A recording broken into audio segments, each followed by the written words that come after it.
Welcome to Conversations with Garmami. Our guest is Ken Fukushima. He's an architect, an artist, and a judoka. How you doing, Ken?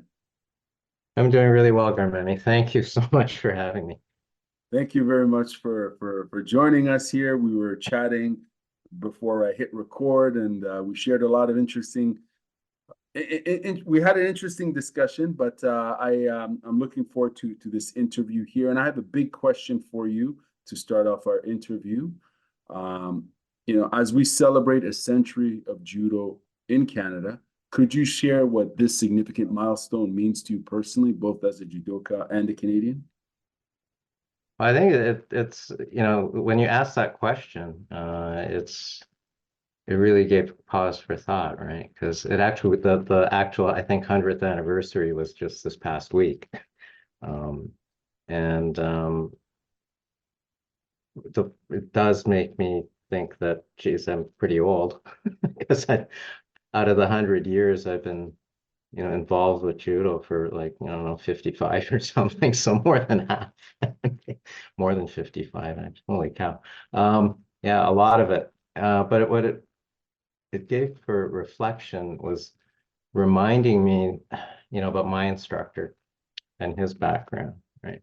And then his instructor, like where did he come from? And like, as far as his instruction and learning judo in Canada.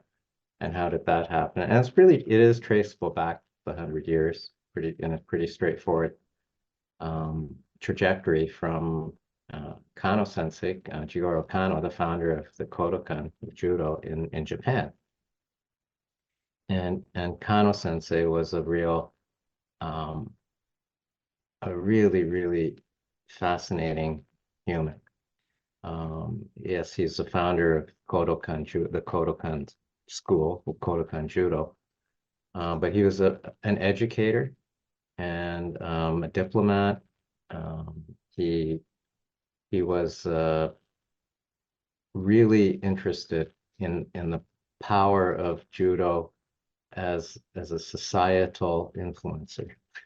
If you think about it, we talk about influencers now. I mean, he was like, if in those terms, we could look at Kano Sensei maybe in a way like that, because he saw that it was more than just a martial art. And I think he started this like in the late 19th century in Japan, where there were a lot of jujitsu schools, and he looked at and tried the different schools and what they were good. Some were good at groundwork, some are maybe better at throwing, some were good at like submissions maybe. And he tried to put a lot of things together to create um, a school of his own, taking the good parts from other other teachers, right?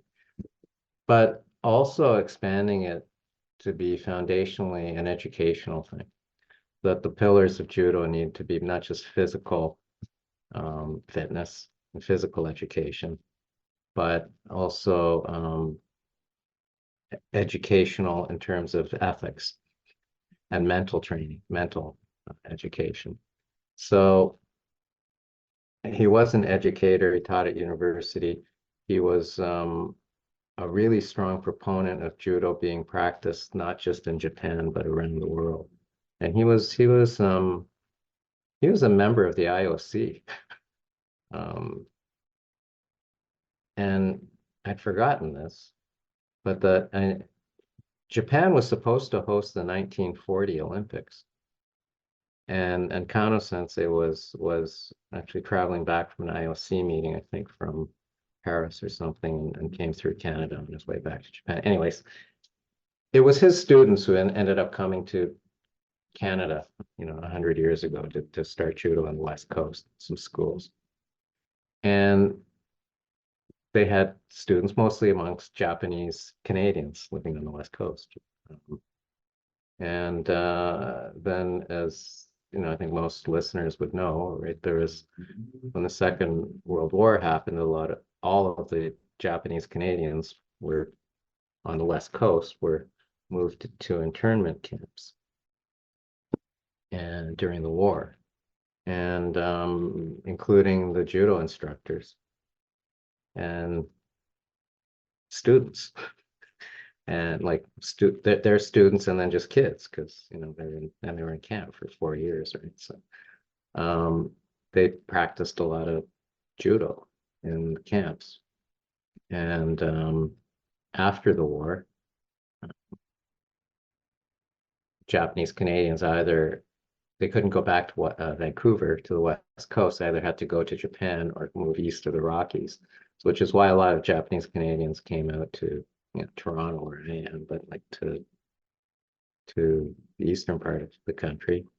And that's kind of how you can follow the path of judo schools in Canada, kind of through that path and that trajectory as well. So my instructor had started judo in Steveston in BC before the war, but then during the war he was in camp in Angler, and after the war, and he was doing judo in the camp during the war, and after the war he decided to go to Japan and lived in Kyoto. And Japan was devastated, right, in the war. Like there was nothing there except Kyoto as a city was salvaged. Like it was saved. The Allies spared the historic city of Kyoto. And after the war, it became actually a center for a lot of the martial artists. And there was a really thriving judo school culture practice dojo thing still happening in Kyoto after the war. And my instructor is lucky to be part of that environment. And then in the early 50s, he came back to Canada and started his clubs in Toronto. And that's my instructor. And I think, oh, so what does that make me, like a third or fourth generation from these guys? And you start thinking, where's this 100 years go? And I'm saying, well, I feel kind of old because what am I? These guys were my great grandfather in judo or something, or like ancient history or something. Thinking, no, it's actually my instructor was like that line is pretty close. So it hits close to home, and I think that it's significant for me as a person, as a Canadian, because it really does sort of follow the trajectory of Japanese Canadians, what happened to them, and how we evolved and moved into society in different parts of Canada, and how judo became something that like is largely non-Japanese Canadian participants now in Canada, right? And it's one of the things that Kano Sensei, going back to the founder, really wanted. He really saw that could be an international thing. Like judo could be, it's not a Japanese thing. It should be an international thing, as I know and many of your listeners would know that it's like the second most popular, second most practiced sport in the world after football. Because it's something like 200 million participants or something, and something like that worldwide. Like it's practiced all over the world, and it's an Olympic year this year. It's just sort of really, really cool. And this year too, we have a strong team from Canada. It was interesting that the previous Olympics were back at home of judo in Tokyo, and I think that it's good that we have these reminders that we were far away from like 100 years. That was ancient, but at the same time, no, it's not. I'm still here. I'm pretty close to it, and I'm not the oldest one, like because I have a lot of colleagues my age, right, or my generation who are still there, still teaching, or still administrating, involved, and still around. And it's great. And it makes me think of tens of thousands of students who we've had through the club where I was involved with, and it's very, very encouraging. It really does warm my heart when students would come, former students would come back to the dojo. They left when they were teenagers or kids, or they left when they went to university, and they would come back and as adults, and they bring their kids to the class to start. I think that's really nice. It's Right. also, you start feeling really old. You start thinking, but it is that continuity and that sort of like it's continued, right? It wasn't a fad. It didn't just, it wasn't like I don't know, pogo sticks or something. Judo was something that um, it has evolved and is thriving. And I can see that it will continue to thrive. How important is in terms of knowing the history of the sport in this country? Follow-up question: how important is that for the community? And also, it's a Canadian story as well, right? It's a made Yeah. in Canada story, so it goes. In my opinion, I think it could even expand to go beyond combat sports and into the sporting fabric of Canada. I have a bias. Obviously, I'm a fan of the sport, and I know this country is a great. You know, we're great at winter sports, but when it comes to summer sports, the Canadian team is doing really well. And I guess the question is the value of knowing history. How important is that for the community? And does it go beyond just the combat sports community to the broader Canadian community, in your opinion? I think it goes at least to the broader community of fans of sports, um, because Canada has had a good um, record, maybe sporadic, but a good record in Olympic judo, for example. The first um, Olympics where judo was a sport was one of the sports was in 1964 in Tokyo. And the Canadian Doug Rogers won the silver medal. And it's not that long ago. I mean, we can remember, right? Like it was, well, Canada won a medal at the Olympics, right? Right. One or two or a few, or like we won a couple bronze medals, we won some silvers to the stage now where we're expecting we've got expectations to own the podium, for the last several Olympics.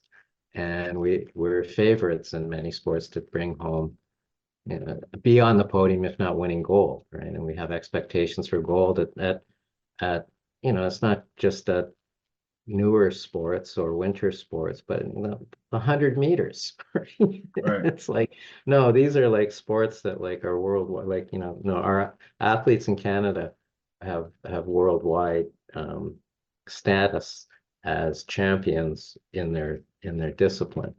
And I think that we can look at this in judo was one of the few sports where a medal was won in 1964. And again in 1984, and then there was at the LA Olympics, but then in 92 was when it started to take off into a new generation when Nicola Gill, as a really young judoka, unexpectedly by many, right, won a bronze medal as a young guy in Barcelona. And then in 96 was get my years right. 96 was Atlanta, right? And did he win a medal in Atlanta? I can't remember. But 2000 was in Sydney, and he won the silver medal against the great judoka Inoue, an amazing final. And then in 2004 in Athens, he was the flag bearer, right? Four-time Olympian. Mm. And his athlete and then he became a coach, and Antoine Velo-Fortier won a bronze medal in judo as a youngster. And then he just finished his, I think, third Olympics in Tokyo, right? And then he retired. But he's a world medalist, Olympic medalist. And and we're at the generation where we're at now, where we've got a very strong team with having won uh, bronze medal in Tokyo. We've got like multiple medal choice chances in coming up in Paris. and actually won 2 bronze medals. Apologies, we won 2 bronze medals in Tokyo, which was great. And it's just sort of the progression where we're seeing it, and we're expecting the Canadian judo team to win medals at the Olympics. But we're also expecting the Canadian team to win a lot of medals in a lot of sports at the Olympics. We're expecting the men's basketball team Right. to do really well at the Olympics. Right. And I think it's just this broader community of just seeing how Canada as a sports nation has evolved in winter as well as the summer sports. And yeah, I think that's encouraging that we start getting more role models of young people doing things to be role models to other young people and adults too, right? Because as I've mentioned to you previously on a number of occasions, like young judoka now who are competing on the national team inspire me more than I inspire them. I mean, it's just like, wow, it's just really, it's really the symbiotic kind of thing, which is really, really wonderful. And it's Absolutely. not just every 4 years, right? Right. Maybe it's another good thing. I mean, it used to be also, right, with the Olympics. Yeah, we'd be interested in like, like whatever. We'd be in equestrian events like every 4 years because we were good at that and can, but then we wouldn't care anymore. But it's not that, and we've got maybe part of it too is by putting the Winter Olympics on a alternating every 2 years that some of the sports they're in front of us more frequently, right? So that we see the speed skaters every, and 2 years later we're seeing that the athletics teams and the runners and the track teams and judoka, and then 2 years later we're back seeing the mogul skiers and the speed skaters again, and we're seeing Canadians, right? And we're seeing the Canadians doing really well in these venues, and I think as well the coverage of them has become in many ways too more lively and just more engaging Right. for audiences, and I think that's also good. If all of it encourages people to participate in sports, it's a win. It's a win. Yeah. Absolutely. I just want to go back and mention that if anyone's interested in reading more about the 100th anniversary, you can check it out on Judo Canada's website. That's judocanada.org/100-3. And there's plenty of information there and resources, explaining the history of judo in Canada. It's worth the read. Secondly, I also want to encourage people to check out Ken's interview on the Pro Sports Podcasters, episode 23. It was released, I believe, sometime in March. Was it in March? Yeah, it was in March. I heard it and I really enjoyed Ken, as I mentioned to you before we started this interview. I really enjoyed your conversation there on that episode. Thank you. Yeah, and I think people should check it out and hear your story there. It was very insightful. I have a bunch of questions to ask, and I want to dive into, the history. Obviously, you've coached judo for 3 decades.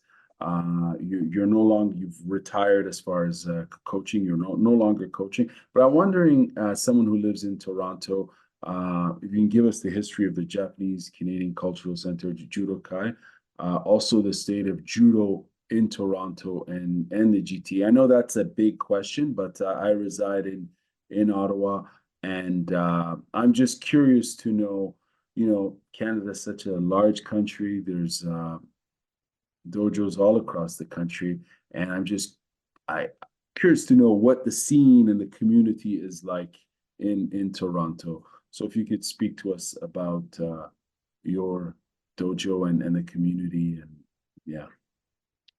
Big question. Yeah. The Japanese Canadian Cultural Center is a community center that was a vision, a dream of Japanese Canadians in the 50s. And going back to the first part of the conversation, after the after the internment of Japanese Canadians during the war, right, and a lot of moved east and ended up in Toronto and wanted to socialize or do things or just sort of get together. And there was some clubs where they would meet sort of informally downtown. But there was a vision, a bigger vision, of we should have our own center, but it should be more than just like, you know, a group for us. We should like being able to promote Japanese culture, like traditional painting and food and cooking and martial arts and music and there were organizers in the community who were strongly enough devoted to that to really keep pursuing it and eventually to build a building out in Don Mills and part in like the northeast Toronto. And at that time in the late 50s, early 60s, it was like way out there. It was and it was a really kind of a beautiful site. And they engaged at that time, young Japanese Canadian architect, Raymond Moriyama, to work with them to design this building. And it was a very simple but very understated but elegant design that did speak of Japanese aesthetics. It was unique in a special way. And the community built it. And it was very proud that Lester Pearson came and opened it in 1963. And I think it helped a lot of Japanese Canadians feel like they were part of Canada, right? Because they felt ostracized during the war, and they were neither Japanese nor were they Canadian. But when they built the center, they felt like they could belong and promote this. And the motto has always been friendship through culture. And judo was one of the first programs that was introduced at the JCCC. And what happened then was the managing director reached out to, I think it was like the 4 top judo instructor clubs in the city, and asked them if they would volunteer to teach classes at the center. Well, they were like trying to make a living, right? But 2 groups said, okay, they would come and volunteer to teach classes there. And so it was one of the original programs from 63. There's been judo classes taught at the JCCC. And my older brother was one of the first students when it opened. And you know, when I was a few years later, I joined. And yeah, I was there since, right? A long time. We even moved the building. You know, we outgrew the building and moved to, you know, a really, really nice conversion of a different large building that's more accessible. The dojo there is really, really a really great facility. And you know, the programs have been good, the instructors have been good. And it's someone having been there as an instructor for, as I said, for over 30 years, I've seen the ebbs and flows in demographics, right? And like, you know, there were times when we had like, you know, 2 students or for a while, and then, you know, then we'd have like 100. It would be sort of in waves of things. And I think now, if anything, it's a little bit more stable in terms of overall numbers, but the demographic has changed a lot. Just anecdotally or observationally by me, that there's more older people taking it, like adults taking it. And I have to say, and I do say to adults who would listen, that I have a lot of respect for someone who would take up judo as an adult, because I wouldn't. It's like I would take up jujitsu, but not judo, maybe, right? Or aikido, because the hard part of judo is throwing. And when you learn throwing as a kid or as a teen or as a young adult, it's a little easier, because learning throwing is easy. learning falling is hard. And when you're a kid, you can learn how to fall. First of all, you're not falling from very high, and you're landing on mats, and your body is supple, and you're a kid, right? If you're 8, 9, 10, oh, sure. It's but when you're an adult and you start thinking about it, wait, what? This guy's gonna throw me, lift me in the air, and I'm gonna land on my back on the mats over here. And you see somebody else get thrown and slammed, and you go, yeah. And as a teacher, you're telling them, no, you have to relax. It's a little counterintuitive, but Big that's time. what it is. Like you really do have to learn how to relax to fall without getting injured. And to be forceful at the moment of impact, but in the right technical way, right? That you don't get injured. And that's the first kind of skill that you learn in judo. It's we can't break falls, how to fall, and it's really boring. Mm. Okay, it can be really boring to learn that, or to spend classes practicing that. But it's very important in order to develop as a judoka, because you can't learn the freedom to apply throws and be the thrower unless you understand the feeling of getting thrown and have that freedom both to throw and to get thrown and without fear, right? But just sort of going through that. And the other thing that's more subtle, but it's part of it, it's inherent to that. And this is really foundational to judo and to people who I think go through judo. You learn how to fall, and you always get up. And this is life. You will fall. Don't be afraid. Get up. You're going to fall again. Get up. And no matter how many times you fall, you get up. And you just have to not be afraid of falling. Just go. You won't, and this is foundational to, beyond the hour and a half or 2 hours in a dojo. It's like Right. about what, you're going to hit things. Probably just keep that attitude of perseverance. Get up. Doesn't matter, get down, get out. And so anyways, that's a long answer to part of your long question. And I would say though that the state of judo in Toronto and the GTA now is it's pretty good, and I think it's this kind of synergy maybe because we see popularity in mixed martial arts, in particular in for example Brazilian Jiu-Jitsu. Right. And we would get people from jiu-jitsu clubs wanting to come to the judo club and try out a class or see, could they train and do some groundwork with the judo guys, Mhm. women, people, students. And it'd be interesting to observe too, the student, because you see, wow, these they're really good on the ground doing groundwork. They're really terrible at standing work. Right. And standing work is hard to learn, and it can be frustrating to learn standing work, but it's also tends to be a bit more of a young person's game, right? Mm. And what's great about jiu-jitsu and groundwork is that you can do that as an old guy like me, you can do that. Right. Like groundwork it happens slowly with control, and it's a great workout, and you can really develop your skills and you can test your skills, right? And at that, it happens at a pace where you really don't have to worry too much about getting injured.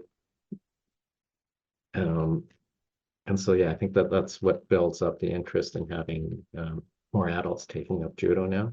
Mm. And just even younger adults like continuing, right? And you don't see this, I think, in, for example, wrestling. I think you can kind of peak in high school. Mhm.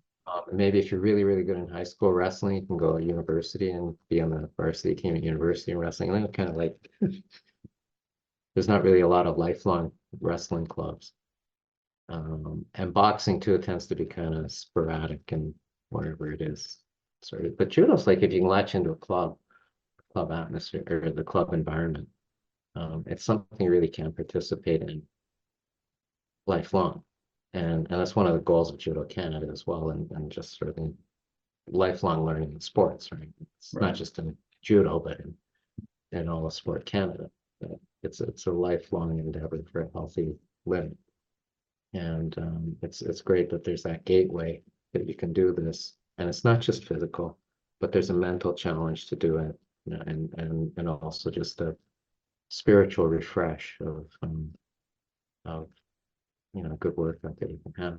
So I've often said that back in the day, when life was stressful, you go to judo class, you could get beat up or beat somebody up. Either way, you felt better afterwards. You know, it's Right. just like it's just very good. So I do see you know, clubs seem to be doing pretty well in the GTA. And again, I think there's that synergy between mixed martial arts and mixed martial artists wanting to get better at their grappling, being therefore interested in judo, and judo being sort of some receptive to people who are interested in that part of judo, and maybe they'll develop interest in other parts of judo too, like the throwing or kata, like forms and other aspects that are open in our sport. Yeah, it's really interesting because I think you're absolutely right. We're seeing more and more interest in the sport of judo coming from these other martial arts. If it's MMA, if it's Brazilian Jiu-Jitsu, you know, I think the sport it's going to be, from a communications perspective, it's going to be interesting to see, and not to switch subjects or anything like that, what's going to happen between the Paris 2024 Olympics and the Los Angeles 2028 Olympics, in the sense that now there's this huge audience of combat sports fans who are, you know, becoming more knowledgeable, I believe, on the sport of judo, because there's just so much content right now. IGF Yeah. is putting out a lot of great content, and Yes. also, you know, Judo Canada, etc. There's so much content out there. It's very dynamic. It's crafted in a way that will appeal to certain demographics. It's, you know, they're dancing with the different tactics. So it's in the sense that it's targeted content, and I think um, from a communications perspective, I'm really curious to know, between now and the next Olympics, which it's in Los Angeles, the growth of the sport, particularly in the Americas, you know, Canada, US. I think we might see, you might see a new resurgence of potential practitioner players and just fans, like, you know what I mean, because it's such an incredible, dynamic global sport. And sorry, I'm going off on a rant here, but like No, I think it's all good. Like, 'cause I think building on your rant, um, it may spark more interest to specifically in America. Because internationally now in judo, America's not that great in mm, judo. mm, They were um they have been sporadically and over time, and probably like maybe 10 years ago, because Kayla Harrison, right? right, Two-time Olympic gold medalist. Ronda Rousey was a bronze medalist. Jimmy Pedro was a silver medalist, I think, right? But right now there aren't a lot of like podium hopefuls on the IJF tour who are from America versus in Canada. It's sort of like Canada and America at tennis, right? It's kind of like, you know, like Canada's got more top tennis players than the Americans do, right? right. So it's like, um, it's just, but as things get more, what's the word I'm looking for, exposure, Mm, right, and interest, then why not? I mean, yeah, you can go join a judo club, right? Like, let's go do this. If that person can do it, I can do it. You know, we can, why not? I like the sport. And you see, it used to be also that I think in the origins, earlier days of MMA, wasn't it really just more a contest to see how a judo guy would do against a striker, Yeah, or a boxer would do against a kicker? But absolutely. now that's evolved into, no, to be an MMA art, you have to be like pretty good at all of them, right? Hmm. Or it used to be, or to be cynical, you have to be kind of mediocrely good at all of them. If you're really, really good at one of them, you might not do too well. Right. And Yeah. then there are times when we start looking at them and go, why is this judo guy like trying to box? It's Mm. but it's because it's different, right? And this is, I think, growing pains and like how sports evolve. And that maybe MMA will just be, it's becoming its own discipline, right? It's just like, no, it's all of these things combined, and that is what it is taking these bits, maybe the way that Kano Sensei took different bits of different jujitsu schools and put them in and developed judo. MMA True. will evolve out of um, putting together the best parts of boxing, Muay Thai, jujitsu, judo, whatever, right? Trying to put them together. But then realizing, yeah, we need some rules. Right. Of course. How do we put rules on this thing to make it, like it's not really combat, right? We're not trying to actually, we want Kill each to other. shake hands at the end, and like at the end, you carry on and come back and fight another day, compete another day. But and as we often would say to people at the judo club, who are especially adults, right? Like, who are maybe getting a little too serious during practice, and you say, you got to go to work tomorrow. That's like, That's an excellent point, though. and That's, so and so does your partner. Okay. these absolutely. That's, that's an excellent point, because I myself, as someone who needs to go to work the next day, I've seen it in gyms where as an adult, where people, as recreationals, hobbyists, people who do it for the love, who might just crank it up and take it to the next level. And I'm talking about people in their mid 30s or 40s, and they injure themselves. I'm talking serious injuries, and it's not someone who has ambitions necessarily to compete nationally or internationally in whatever set sport. It's just, some dude in a gym trying to sweat, and there you go. He gets like a life-altering injury. Unfortunately, these things happen, but I think Yeah, or it's, they injure their partner, right? yeah. Oh It's yeah. just like, Yeah. and I think, we've done surveys with students before in the old days too, about like, which actually makes you feel worse, when you get injured yourself or you injure your partner. And it's like, people will admit, yeah, when I injure my partner, right? Yeah. Like it's, so be careful, right? Be Mm. respectful. That's also foundational to judo, is mutual respect, and that you both get better by helping each other get better. You both get better. Um, it's not an either or, and it's a mutual benefit by how you train really hard together to get better yourself. You will both get better. You understand that you both need to get better, and and that's also transferable to real life, not just Absolutely. in the dojo, right? But this is Absolutely. more of a societal thing. It's interesting. I just want to mention this real quickly in terms of the values you speak of. I think that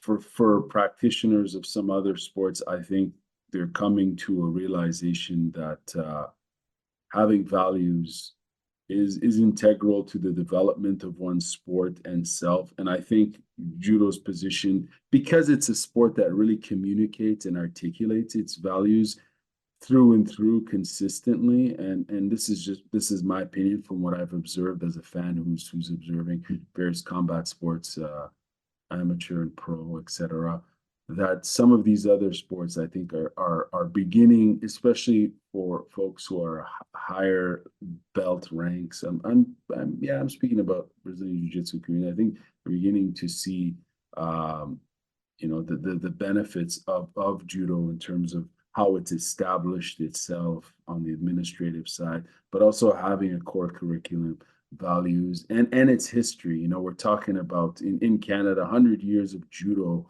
in Canada, which is monumental. And as we were talking about, I think you mentioned, yeah, the JCCC, yeah, Japanese Canadian Cultural Center. The architect Moriyama, he also built I'm in Ottawa, so I'm familiar with the Canadian War Museum. Yep. He designed that, and I believe he passed away last year.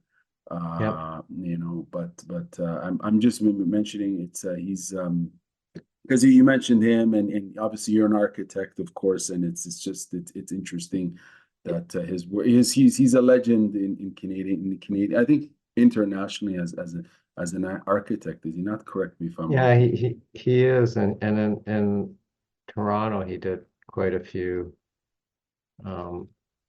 really important and well received and kind of almost iconic buildings. And for me as a young Japanese Canadian thinking about architecture is like really a nice role model to have, like that Right. they could do this. And I became interested in being an architect because the original Japanese Canadian Cultural Center was my favorite building. I spent a lot of time there when I was a kid and growing up, but I just really liked that building. And even as I got, yeah, much older, and as an architect, I still had a lot of respect for that building, like as just as a work of architecture, as a building. You know, I think it was really, really well done. And there was a lot of angst in the community when the community decided to move away from that building to the new facility. And there was friction between the community, well, honestly, between the Japanese Canadian Cultural Center and Ray Moriyama, because there was some friction going on when the decision was made not to add on to and renovate and build an addition to the original building, but to sell it and move to another bigger building and convert that one to the new center. But you know, to his great credit, both personally, professionally, and to the community, he came very vocal then in his support for the new center, the new building. That you know, the building is just a container. What's important is what happens inside of it, and that the programs of the original Japanese Canadian Cultural Center had become successful enough that you needed a building that was 3 times larger. That's a good thing. And you know, it's a good evolution. And he designed and donated money. Well, there's the Moriyama Museum inside the Japanese Canadian Cultural Center now. It's like the Heritage Museum is named after him. And it's good for the specific Japanese Canadian generations, both, you know, the linear generation like myself of the immigrants who came initially, and like I would be the 3rd generation, and then my kids the 4th, and then there's 5th generation ones on that one. But there are many new Japanese Canadian, new Canadian people who immigrated from Japan after the war, like more recently, right, or in the 2000s, and they're very much part of the community and part of the JCCC, and it's good that it's expanded, just not just a linear thing of the original immigrants, children's grandchildren and stuff. Right. But it's expand. No, these are just people who had nothing to do with the internment camps or any of that things. They just came over, like they're worked for Toyota. They came over or something, and they got stationed here at the consul general's office or something for the consulate, and they're here. And it's good to see that. And as I said, like most of the demographic of the judo class is like there's very few members who are of Japanese ethnicity. And it's the same in, I think, all the martial arts programs there. And the martial arts programs at the JCCC are doing very well, whether it's Aikido, Judo, Kendo, Iaido, Judo, they're all been doing very well because of the popularity of them. And what's good is that some of them are a little easier for, or more attractive to different age groups. Mm. Like Judo, Japanese archery, not something really for kids. Okay. But for adults, yeah, sure. Yeah, it's a good thing to do. But Judo and Aikido, there are other things, karate, no, those are good for kids. It's good for kids who they have kids programs for that. And you can take that as a kid and say, no, you know what, I just saw this other program over here now, and I'm tired of judo. Maybe next year I want to try something else. I saw them doing some cool things with like these long pointy sticks in the room next door. Maybe I want to take that. So sure. Yeah. And it's good to me. I see it, and not just because I want to see like the cultural centers thrive over that, but I think it's just that whole initial foundational thing of friendship through culture, and that people can find something and socialize, but just take an interest in something and meet new people and just find an interest in something. And I think that's I don't see a downside to that. Yeah, and for sure. And I was looking at, I was on the website and I was looking at the prices for training, and I was like, wow, that is like incredibly affordable, like compared to Yeah. like I was like, wow, because anyways, some other gyms if it's judo or other martial arts, pardon me, it's the price is anyways, affordability is very good, especially in this economy, for families if you have more than one child, etc. It's Yeah. but I want to move on to this next question about you spent some time in Japan at Kodokan training, and I want to know, how do you feel this experience has deepened your understanding and approach to both judo and your personal life philosophy? And if can you tell us, can you go back to the moment you decided to go down that path to travel? Because I heard in a previous interview you did, as I mentioned earlier, that you framed it as you wanted to get judo out of your system. I think Yeah. I'm paraphrasing. Why can you give us the context as to why you framed it that way? I find that fascinating that you use that sort of those words, but give us more context. What was That going on? was yeah, that was pretty much how I framed it. And I wanted to get it out of my system. So, I was doing judo from the time from I was like 9, and then right through high school years, and a lot of times in well, not just in Toronto, I think probably in Canada, like a lot of places, like students after high school, like it's hard for them to continue judo maybe because they go off to university, college, or they start working, or it's just uh, even now we're finding it's harder to keep them through high school sometimes. But I did it right through. And when I went to university, I was in an architecture program up in Ottawa at Carleton. And it's a really tough program. This wonderful club there, right? The Takahashis are a wonderful family. They were so kind to me when I was a student there.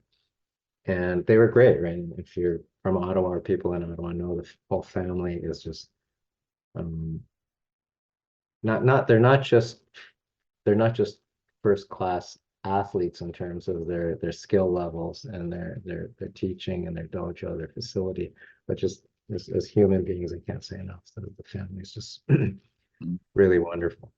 And I went to their dojo and I practiced sometimes, but like, after the first month or so, the semester started, the workload got too hard and I couldn't go very often. It's okay, I'll go when I can. And that's the time really when people are really, really super serious about judo. Like, they're really right in there. early 20s and really developing. And I could see, well, I'm not going to be a national champion. At that time, too, Phil Takahashi was my age, basically, and he was the national champion. I used to practice with him sometimes. He's like a pro. I'm just like a amateur guy. He's dedicated. He's going to be the next. I'm never going to beat Phil. I could be a good architect, though. Anyways, it was just that, and that was good with all of that. But after 5 years of university, and then I went to graduate school for a couple of years in the States, like artist school, and then after that, I came back to Toronto and was working. But I was wondering, well, I always wanted to go to Japan and just see how I could do with judo and just get it out of my system, right? And just sort of just go experience it and see what it was like. I was already a black belt, at the end of high school, but it was, or actually at the beginning of university, I got my black belt. But whatever, how many years that was, 7 years later, 8 years later, I thought, well, if I want to see what it's like, I should go now. I think it's going to be harder if I'm in my 30s or 40s and have a mortgage and some other payments. Just quit my job and go play judo for a year, go see what it's like. So I I also didn't really want to be working forever either. So I got this thing called, like, at lunchtime, I went to the travel agent. I was working, but at lunchtime, I went to the travel agent and I asked, how much is a plane ticket to Europe? I had some friends who were living in Europe and teaching and stuff, so I want to go visit them. I haven't been to Europe. I couldn't afford to go before, but as an architect, I want to go to Europe. How much is a plane ticket? I think she said it was like, no, it's about $700. Afford that. How much is a ticket to Japan? So it's $1,400. And I'm thinking, maybe I could do both. I could go to Europe and then come back and go to Japan. And then she said to me, and they had it this time, or you could get a round the world plane ticket for $2,000. I said, what? And they used to have these things where you could buy a plane ticket between partner airlines. And as long as you didn't go backwards, you could stop as many times as you wanted, going in one direction around the world. Wow. So I bought one of those at lunchtime. And I did that. I went from Toronto to London, stayed with my friends in London for a while, took a bag and traveled around the continent and like Europe for a couple months. Went back to London, flew from London to Mumbai, Oh, wow. and then went from Mumbai to Hong Kong. And then I had to be in Tokyo because my instructor in Toronto had arranged for me to join classes at the Kodokan. And his connections in Tokyo were amazing, right? Like I was sort of aware of it before I left, but then when I got to Japan, I realized like how fortunate I was because my sponsor in Japan was the head of the All Japan Judo Federation. Wow. It was like, wow. So when I arrived at the airport, these two big guys, two big young guys, held up a sign with my name on it. I waved at them. Neither of them spoke English. They just said Ken Fukushima, yeah, Kodokan. Okay, yeah. So I followed them to this car.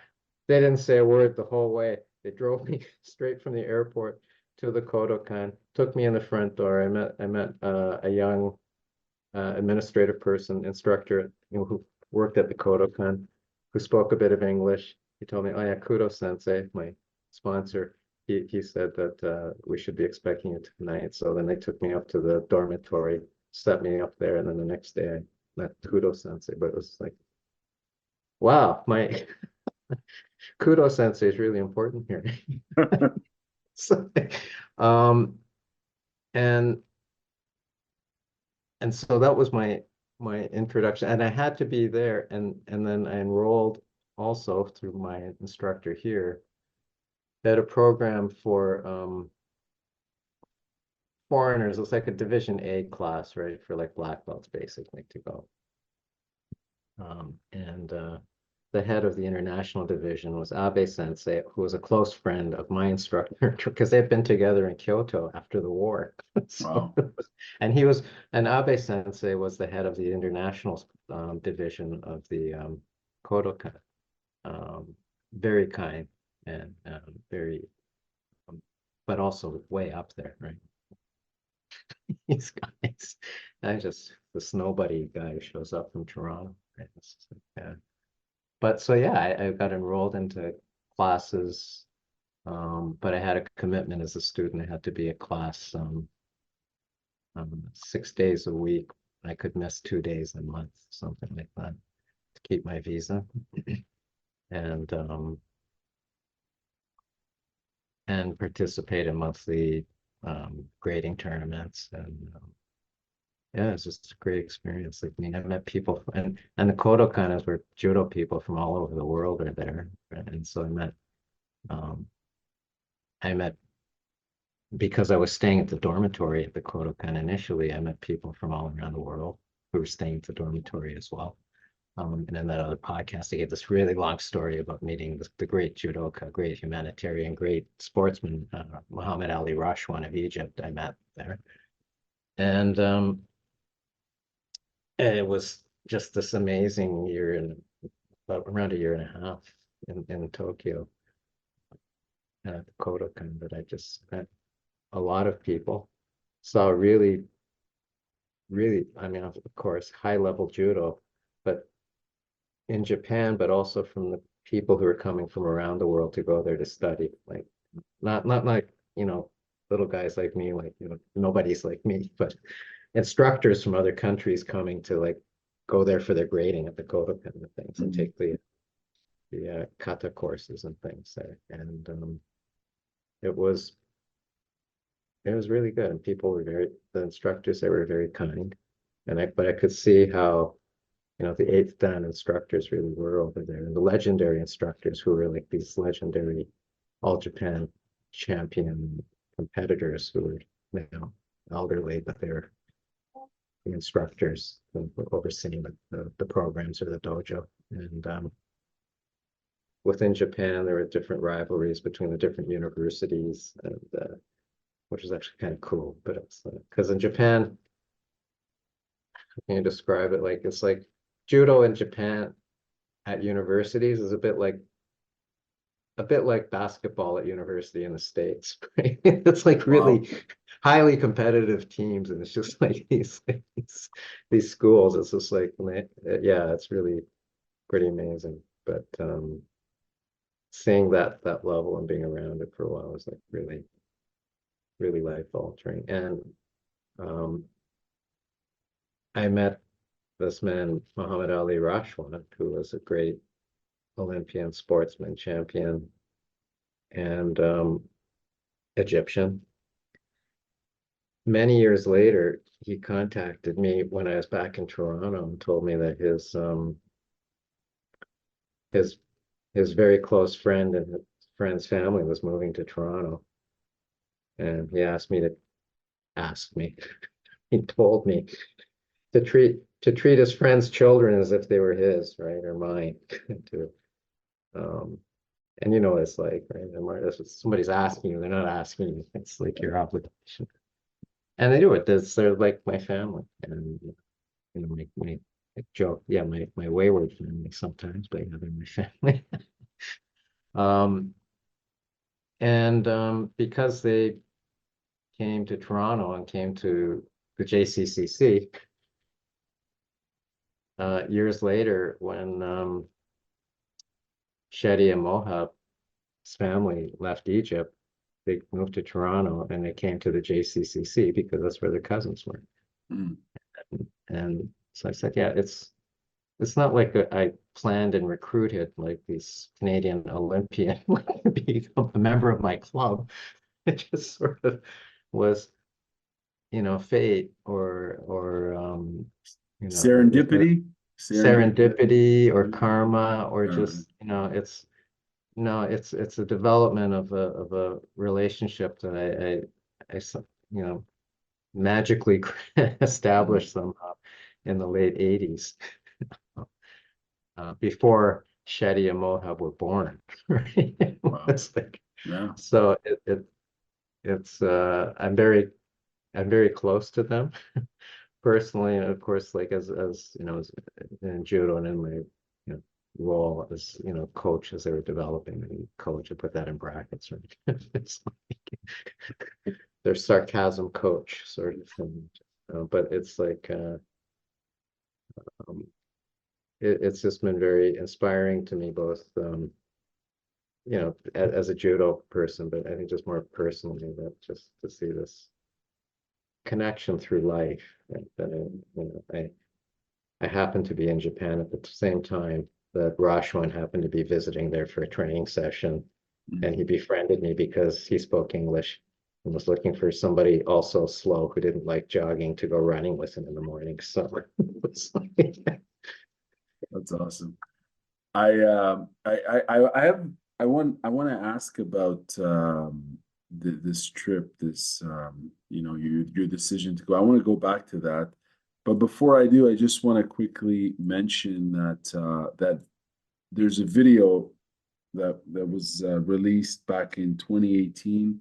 I think it was the Petro Canada Face video, the bond, pardon me, the bond, where it shows CBC, yeah, CBC, the bond. It's but basically it's a really interesting short form documentary, a mini doc of sorts, showing the bond between the coach and the player, the judoka, Al Nahas. And and I remember seeing this video initially, as I was telling you before we started this interview, and I was like, that was a really good video. That really told a very interesting, funny, uh, solid bond between coach and player. And I think content like this is brilliant. Like as a fan of the sport, but also from just looking at it from as a communications product, it's always fascinating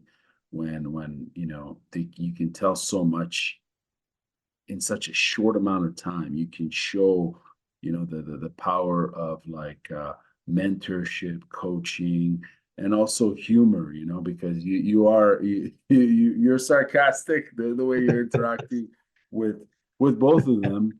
And it's interesting because I did watch the video again, and I'm like, man, that was 2017, 2018 yeah, when the video came out. And yeah. obviously, they're both competing. They're both doing great things, and fighting and I'm so representing. I'm so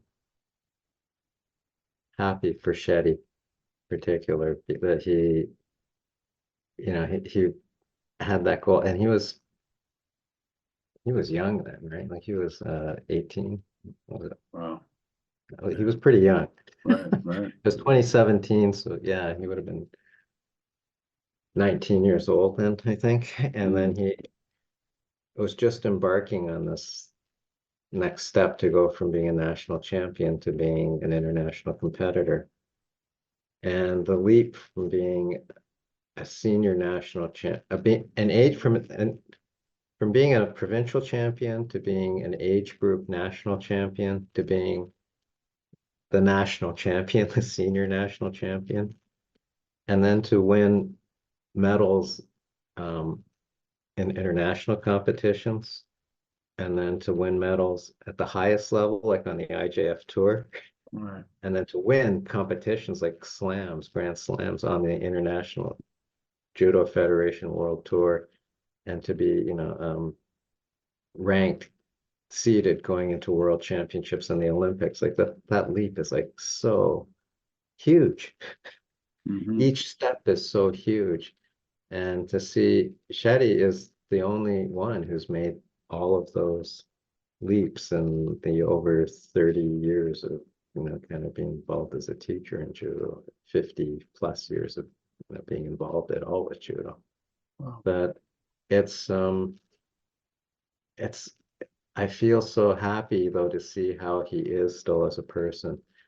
And we see this in the videos of him afterwards. Like he's always like he'll take selfies with kids, and he's just very he's respectful to his opponents even when he's unhappy, which happens. But he, you know, he's shakes hands with his opponents, and I think it was very sincere and very heartwarming at the Pan American Games last October, which were in Santiago in Chile, and the gold medal match he was against the Chilean. And Shetty won, but right away held up his opponent's hand Right. to the crowd.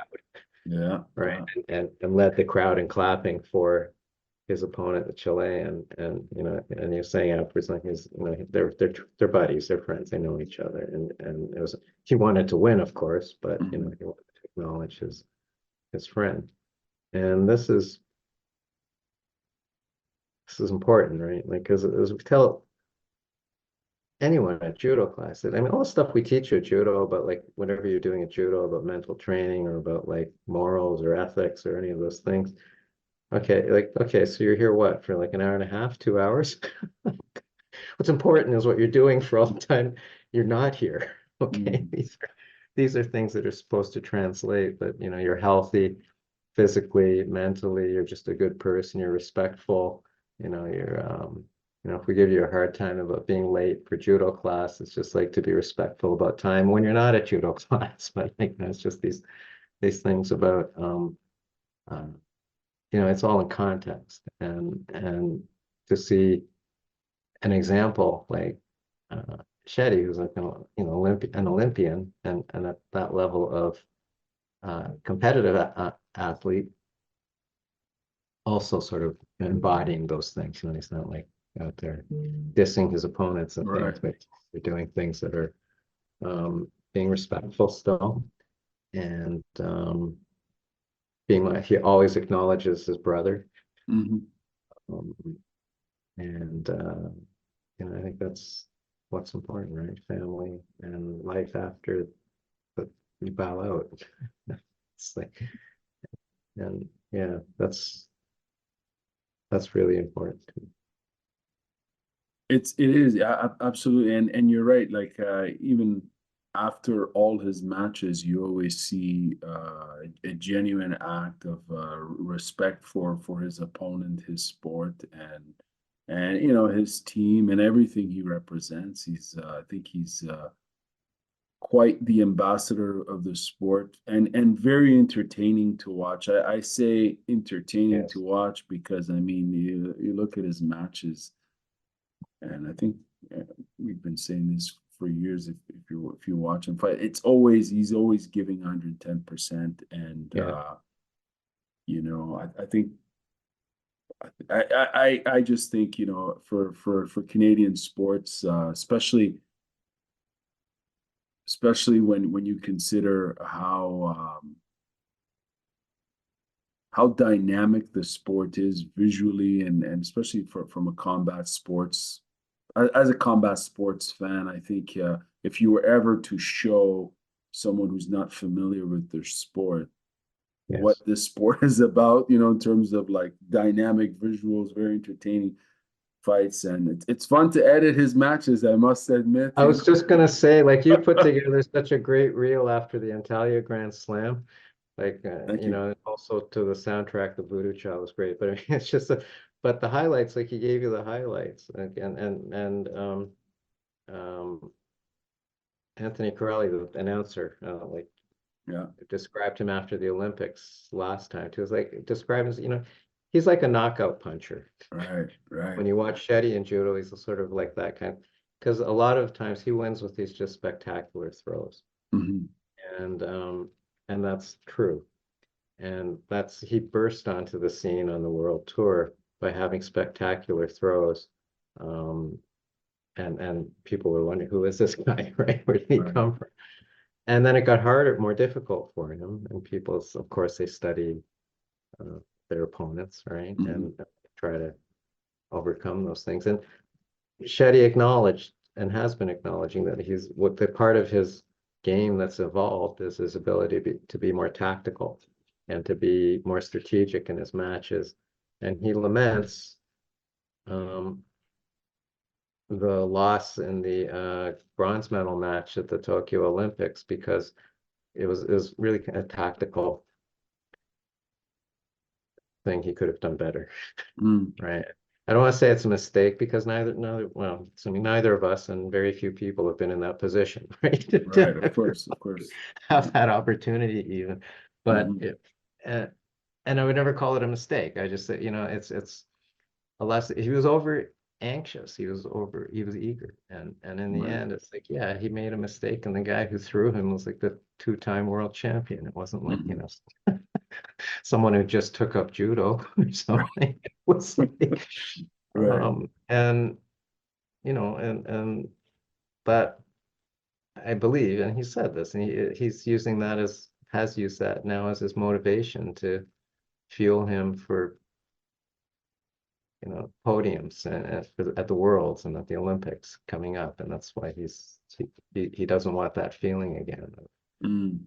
Um, Yeah, he's certainly on fire, and we wish him all the best in and as he heads towards the next big thing. There's so much to talk about that, but I just want to go back and I appreciate. I know we've been talking for for quite some time wow, now. For a while, yeah. How long has it been? Has it been about like almost 2 hours? No, an hour and a bit. an hour and a bit. Okay. 15 more minutes? Yeah, If I'm good. that's fine. Okay. I Yeah, just quick. my dog got up and he just sort of slowly here. Okay. That was him changing positions. It's okay. He probably wants to go for a walk. Yeah. I'll just I'm really enjoying this interview. I have a few more questions to ask in regards to actually real quickly, you know how you decided you went to that travel agent and you asked that Yeah. question, how much is to go to Europe, how much is to go to Japan. Do you ever think back and say, like, I mean, it's awesome that you took that trip, that you explored, and Yeah. not everyone does that, right? Some people take the leap. Some people say, I've always wanted to, I want to do these things. They mean something to me. And in hindsight, it sounds like, and I've heard the other interview and I could feel it. I could sense that it meant a lot for you back then. And obviously it did for a variety of reasons.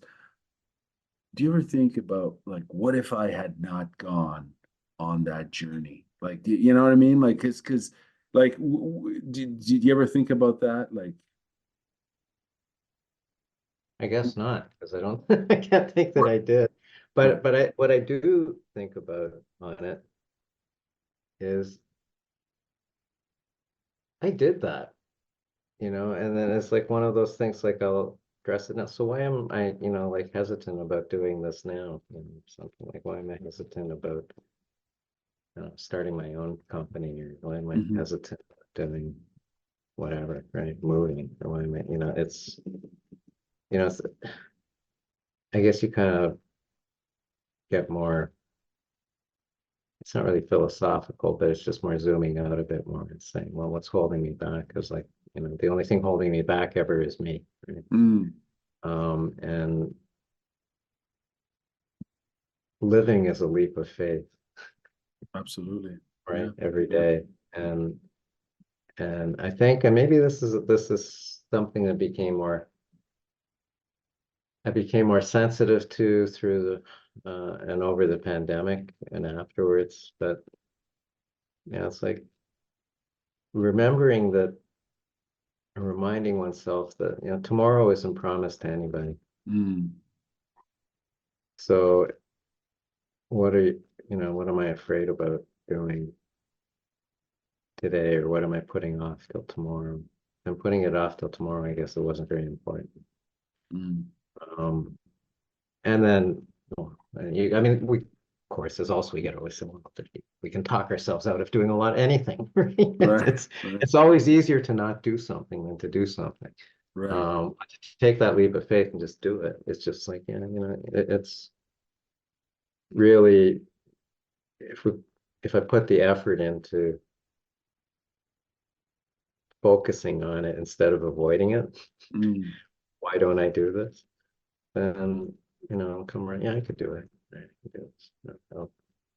It's really cool that you did it, because I'm always fascinating when people, the stories you hear about when they do what they really want to do, what they're passionate about. You wanted to get judo out of your system, as you described it. You went over there, made friends, had a very awesome experience training, furthering your appreciation and development for the sport. And then you came back and you taught at the dojo for 3 decades, right? You coached. And I mean, it's clear that the sport is a way of life, obviously, for you, and it means um, a lot to you personally. And I wanted to know, in terms of those 3 decades of coaching, you're teaching many lessons to all sorts of individuals who want to learn the sport. What are some of the most impactful insights you've gained about yourself and others through all those years of coaching and sharing the sport of judo? Big question again, sorry. Yeah, but I think what it really is, Carmen, I mean, and I think this is something I've observed with other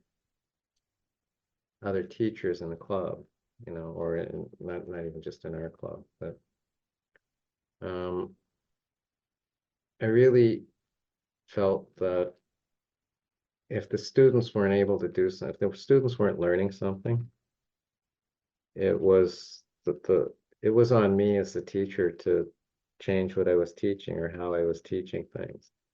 Or just because I would do it this way doesn't mean that everybody should do it this way. Or just because I learned how to do it this way doesn't mean everybody should learn how to do it this way.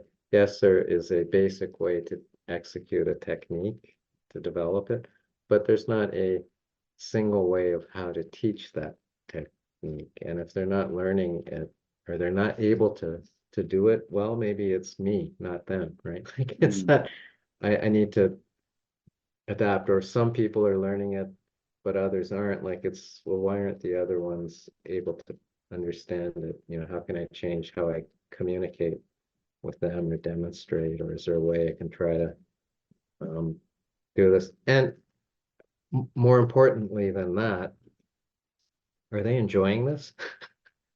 Right? Or are they just, am I just, trying to make them learn this? You're going to learn this whether you want. No, no, I want them to enjoy the experience, and they should feel that no, that the instructor, the teacher is there to try to help them learn something about themselves. And we talked about this, I think, earlier, that the first thing you learn how to do is to fall, so you can learn how to get up. And it's physically, yes, specifically, you learn how to fall, break your fall, and how, without getting hurt, and get up. But it's more that attitude, that even if it's not easy, but you persevere a bit and you accomplish it, you feel really good about that. And I got a lot of happiness out of seeing just for example, a kid who couldn't do just a regular forward roll be able to do one, or couldn't do a cartwheel be able to do one, or be able to do one. Like that was so much more joyful for me than seeing like a naturally athletic student be able to do something really athletic. Right? It's like, it's not that I wasn't happy for them too, but it was just like, no, that the bars are different. And I think that's where I started to understand more about being fair. Doesn't mean treating everybody the same, right? Being fair means treating them equally, specially. And it doesn't mean like you teach the same lesson to everybody, fits all kind of thing.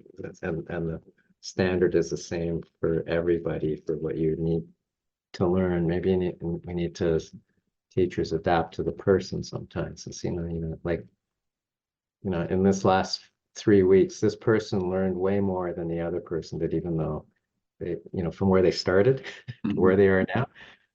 that development is huge compared to the other person, even though the other person, might on surface look to be much more accomplished. It's but again, after we bow out and they go home, I want them both to feel good about what they've done and what they've learned and feel encouraged.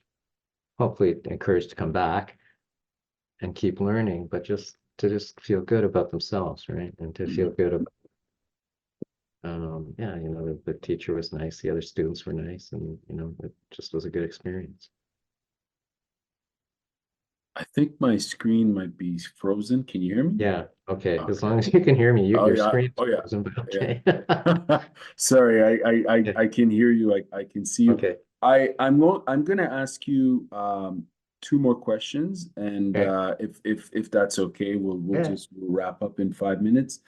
So, you've been exposed to a global community of judoka. Uh, certain qualities tend to be universal. In your opinion, what are the core characteristics that bond judokas together? I think it goes back to these things of these characteristics of perseverance Mm, and resilience and always getting up, not being afraid of mm, failing, because you can't succeed unless you put yourself at risk of failing, right? right. Things and mutual respect. And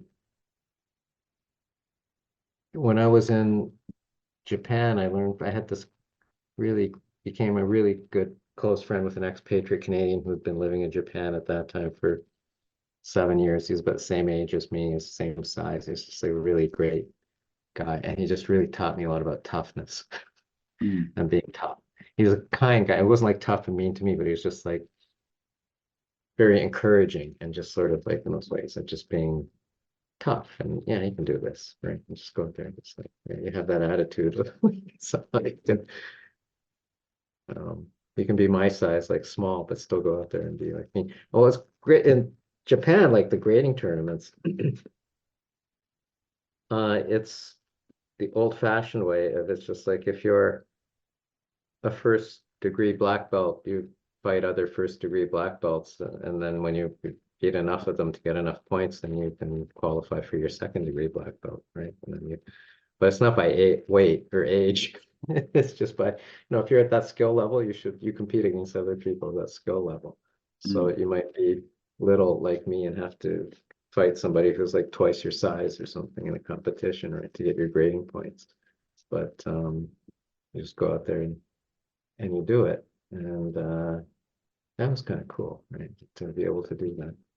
And I mean, the funniest thing was like I had once, I had to, I'm, I was 60 kilos then, barely. And one competition, I had to go, like, my opponent in the grading tournaments, this guy's like over 100 kilos. Like, so he's like huge, right? He was younger than me, but he was just like huge. So, but we're also black belts, right? Same level. So. And as we starting our match, I can hear my friend this other friend up in the stands watching, yelling out to me. He says, "Don't worry, he just looks big."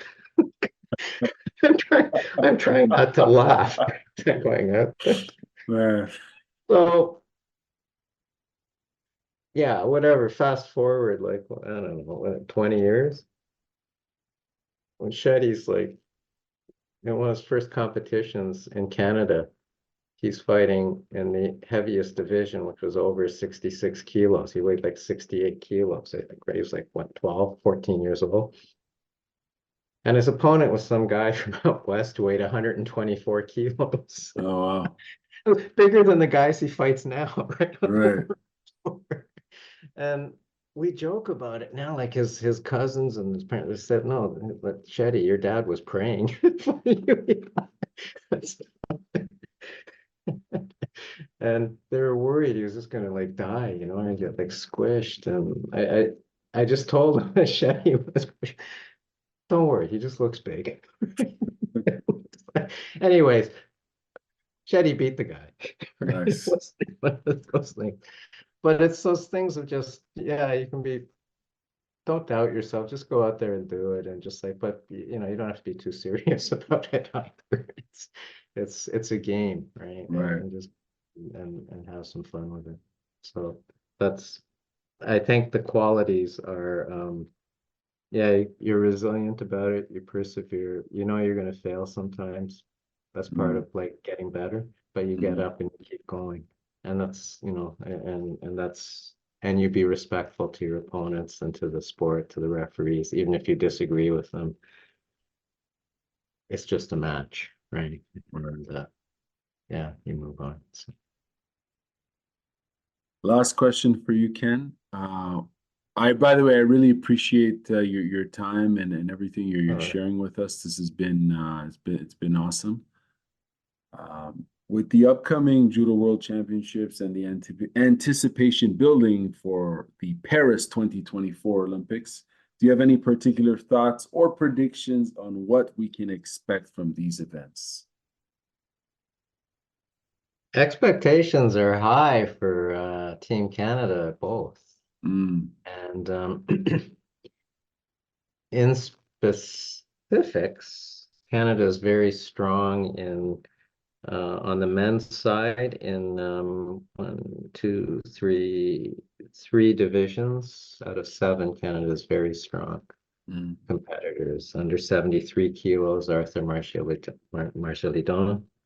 Under 81 kilos, Francois Gauthier, Grapple. Under 100 kilos, Shadi Alnahas. So those three, like they're ranked generally top 10 in the world, right? So I mean they're very much in there on the border. Under 66 kilos on the men's side, Julian Frascador right now has a, I think he might be a continental qualifier for the Olympics, possibly. Like he's very hard to qualify for the Olympics.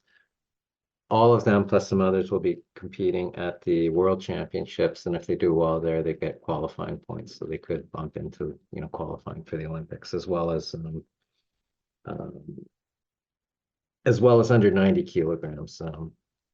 Louis Kribet-Gagnon could qualify if he does really well at the tournaments leading up to the including the World Championships. right. On the women's side, under 57 kilos, number one and number two in the world, right? Krista Wow. Deguchi and Jessica Klimke. Yeah. Unfortunately, number one and two in the world in the same weight division, and only Mm, one of them can go to the Olympics, right? mhm. So it'll be interesting to see how they do at the Worlds. You know, just see how they do in the tournaments leading up to that. But Jessica won the bronze medal at the Tokyo Olympics, but right now in rankings, Krista's ahead of her. So Mm, very, very strong competitors, and they're both equally deserving.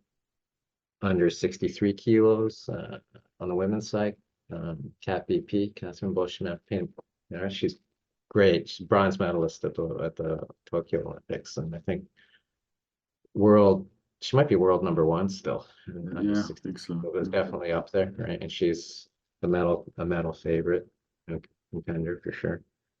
She's And then on awesome. the fringe, She's awesome. on the yeah, and on the fringe under 52 kilos, Krista Deguchi's younger sister Kelly Deguchi's got a chance if she does well in some of the qualifiers.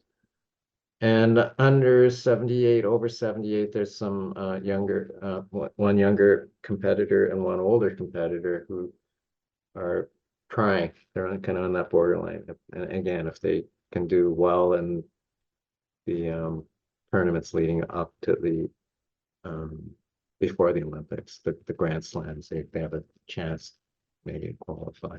Mm, So it's good. Some for and then the Olympics and the Worlds and the Olympics also have mixed team competitions, right? But you have to have three women and three men who individually qualify for the Olympics of a certain set, like, you know, within right. the weight categories for the mixed teams. Canada's got five of the six. locked in, but you need 6 to be one Mm. of the teams that qualify for it. So it probably won't, unless yeah, we need one of the either Coralie or Anna Laura to really pull it out at the World Championships, and then maybe we can qualify, and then we'd have a team. But I'm excited. I think we can expect. And that's the thing. We talked about this earlier, right? We're at the same. No, we expect medals. Mm. You know, and it used to be, well, we hope we're not just hoping for medals. No, Judo Canada expects medals, and the athletes themselves are expecting medals. I mean, that's their and you know, I've had this conversation with Shetty, you know, for a long time. I think if the goal is to make the podium, in my opinion, is if the goal is to make the podium, you won't make the podium. If the goal is to win the gold medal, you'll make the podium. I believe that everyone who's going to be on that podium is believing they're going to win the gold medal. Okay. But if you're just hoping to make the podium, you might, but I mean, it's just at the Olympics, the level of competition, the intensity is so high, and the it's not the frequency of match. I mean, you have like matches all on the same day, and there's no easy matches, Mm. and they come up on each other pretty quickly before the final rounds, and under a lot of pressure. So I mean, it's an amazing tournament, and we're fortunate too that with the IJF, the International Judo Federation, has Judo TV. There's a lot of social media feeds. You do really great things of putting together things as they're happening and shortly after they're happening as recaps, so people can see what's going on. And you know, in the old days, we'd have to wait for, you know, like black and white photocopy newsletters to come in the mail or something of what Wow. happened. But you know, to see these things now, the enthusiasm, support, I think it's exciting, and um,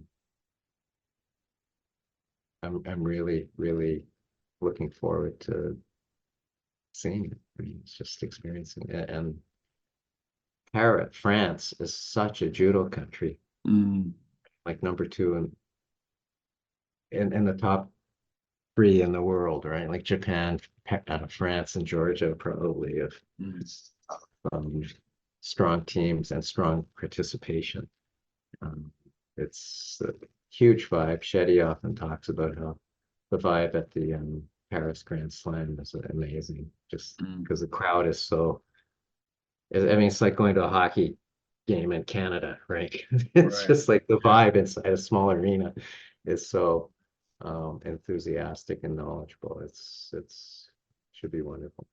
I wouldn't be surprised if that sport takes over because, as you mentioned, that country is so judo mad that that sport takes over in terms of just coverage and popularity. You know, just the buy-in they already have such an educated crowd, right? And the history of judo in that country and in And that city. it's part of curriculum as physical education in so many countries around the world. Mm. Um, which is why judo is practiced all around the world. It's just seen as um, a good sport for physical education, because you do work on some strength training through isometric, like body on body weight, but you work on leverage, you work on balance, you can work on stamina, you can work on flexibility, but all of these things you can develop through and coordination. And again, this whole thing is learning how to not fall Mm. or learning how to not get hurt when you fall, Right. and building that mentality up, that these are things that are very it just so come from a common sense point of view about like This would be good for everybody to learn that physical Absolutely. things. And I think I mentioned this, before, like, you saw uh in the NFL, like who's Miami's quarterback, Tua? Like was a couple years ago, he had those like massive concussions. Mm, And you saw the replays of how he fell. Like he just flopped back and his head like slammed against the turf. right. And in the off season, he took judo lessons to learn how to fall without smacking your head on the ground because it was like a Oh, that's fundamental cool. I thing. didn't know he took that. Yeah, that's very cool. That's, Mm, that's um practicality. well, if we think about in American football, and same with hockey, right? When you're all armored up, like I mean, Mm, you deal with contact differently. So when you're not wearing padding, equipment, helmets, but it's also with contact and falling, right? And you learn how to protect yourself more with movement and just, like saving your head, mm. Yeah, saving your head. It's that's like so integral. protect That's the head, important. protect Yeah, the head. But yeah. you forget that when you're wearing a helmet sometimes, right? Right, right. People forget that. And that's why in judo, like that fundamental thing of just like, protect your head and just you'll be okay. Mm, And I think that's why judo's popular as a form of physical education around the world. You don't need judo gis even. You don't need a lot of equipment. You don't need, mats are good. sure. Soft ground are good, but it's something that a lot of people can participate in. It's not age discriminatory or size discriminatory Right. or gender discriminatory. It's Mhm. like participate. And Even if you're visually impaired, right? even if It's you're very, like Priscilla's yeah, doing really great, like at the right, Paralympics, and we've got some good things coming, some good athletes participating in the Paralympics as well that's right. coming up. So Yeah, yeah, we're very inclusive sport. Very inclusive. I just I want to thank you again for this opportunity and your time. And I think it's 100 years of judo in Canada, and we've got the Olympics in less than 90 days, and potentially, as you were saying, many Canadians will be aiming for that gold and making the podium. So it'll be as fans, it'll be incredible to watch. Will you be going to Paris? No, I don't think I'll No. be able to go unless Shetty or somebody can like snag some tickets for me. But but the other part of that is just the inspiration to a new generation of Mm, potential judo students, right? Or aficionados or people who want to take it out at any age. But just, I think seeing successful athletes who you can relate to because they're from the country or they're your size or they're not your size, but it's just, just um, it's just encouraging and hopefully we can get more and more interest in judo, just I mean, in every sport, just in like activity. Right? Just it's it's good. There's not a downside to it. absolutely. They're role models, as you were saying. The role models for everyone. I Yeah, see. Oh, I see. I think I my saw dog. your dog. Yeah. I think. Yeah.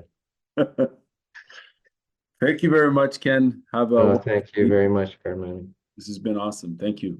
No, thank you so much.